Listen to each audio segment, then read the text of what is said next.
Test ক্রিকেটের সেই সোনালি দিন আর নেই। বাসবল, টি-20, টি10, সিক্স সাইডের যুগে এখন পঞ্চম দিন পর্যন্ত টেস্ট ম্যাচ করায় কালে ভদ্রে। আর বাংলাদেশের মতো আবহাওয়ার দেশে এ তো আরও বিরল ঘটনা।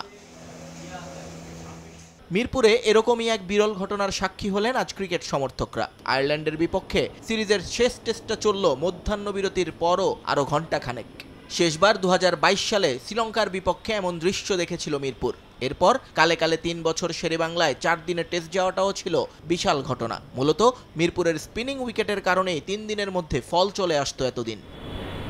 কিন্তু আয়ারল্যান্ড সিরিজে পঞ্চম দিনের শেষ পর্যন্ত পিছিয়ে আসেনি কোনো বড় ফাটল। স্পিনাররা টার্ন পেলেও সেটা ছিল না আনপ্লেয়েবল, বরং স্বাচ্ছন্দ্যে ব্যাট করে গেছেন আইরিশ ব্যাটাররা। মুরাদ, তাইজুল, মিরাজরা মিলেও ডেডলক ভাঙতে অপেক্ষা করতে হয়েছে ওভারের পর ওভার। অথচ এই মিরপুরের কারণেই বদনামের ভাগিদার হতে হয়েছে বোর্ডকে। তাহলে কোন জাদুতে এমন বদলে গেল শেরেবাংলা?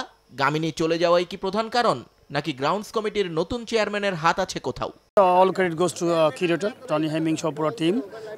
আমি কিন্তু বলবো না যে আমার, বিকজ আমি তার আগের দিন হয়তো এখানে জয়েন করছি।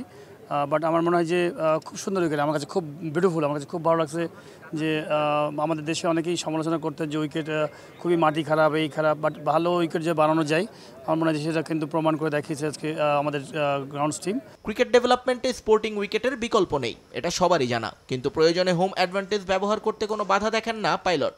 শ্রীলঙ্কার প্রেমাদাসা, ভারতের চেন্নাই কিংবা ইডেনের মতো মিরপুরেও এখন থেকে 2-1টা উইকেট সেভাবেই তৈরি রাখতে চায় বোর্ড।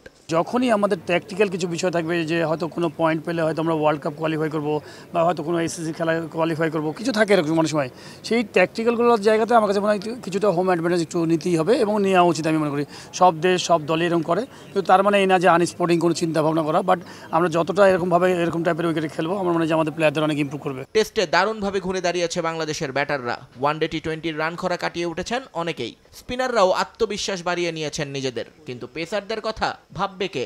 2 ম্যাচেই কি অবহেলিত রয়ে গেল না এবাদত খালেদরা? হয়তো ফাস্ট বোলারও উইকেট পায় নাই, তারপর আমি মনে করি যে ফাস্ট বোলারদেরকে এরকম উইকেটে যেতে হলে কত হার্ডওয়ার্ক করতে হবে, কত ভালো জায়গায় বল করতে হবে। সুন্দর একটা কিন্তু আপনি এখন বুঝতে পারবেন যে আমাদের বোলারদের কোন কোন জায়গাগুলো ইমপ্রুভমেন্ট করা দরকার। নিয়ন মুহাইমিন, সময় সংবাদ, ঢাকা।